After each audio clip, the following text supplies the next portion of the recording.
আজকে দেখাচ্ছি আপনাদের অনুষ্ঠান বাড়ির লুচি। তার জন্য আমি 1.5 বাটি ময়দা নিচ্ছি আর 1/2 বাটি সুজি দেবো। এর মধ্যে বেকিং পাউডার দেবো, কিছুটা বেকিং সোডা আর স্বাদ অনুসারে নুন দিলাম, আর বেকিং সোডা দিলাম, কালো জিরে 1 চামচ আর 1 চামচ চিনি আর বেশ কিছুটা সাদা তেল ময়ানের জন্য দিয়ে নিলাম। ভালো করে আমি এবার এটাকে মাখিয়ে নেবো তেলটা দিয়ে।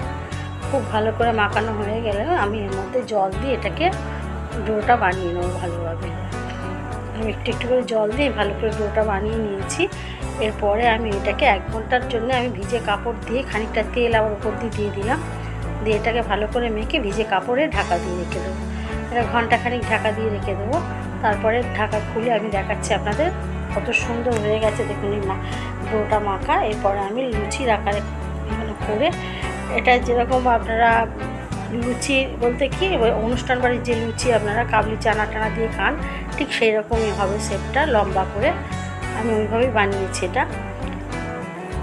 এটা কাবলি চানা দিয়ে যে আমরা অনুষ্ঠান বাড়িতে খেয়ে থাকি সেই রকম লুচি লম্বা শেপে আমি করে দেখাবো। বেলা হয়ে গেছে, এবার লুচিগুলো আমি সব ভেজে নেব। আমি আপনাদের দুটো ভেজে দেখাচ্ছি। লুচিগুলো আমি এইভাবে ভেজে নেব। এই সব এরকম উপরে দিয়ে তেলটা দিয়ে দেবেন উপরে তুলে তুলে, তাহলে লুচিটা খুব ভালো হয়, ভাজাটা মজমজ করবে, একদম সুন্দর মজমজে ভালো লুচি। খেতে গেলে এইভাবে করবেন, খুব ভালো লাগবে। এটা পুরো অনুষ্ঠান বাড়ির মতনই লাগবে খেতে। তাই সব লুচিগুলো ভাজা হয়ে গেছে। এবার আমি আপনাদের দেখাবো।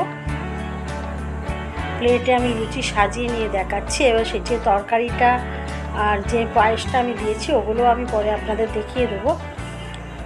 হয়ে গেছে আমার লুচি ভাজা।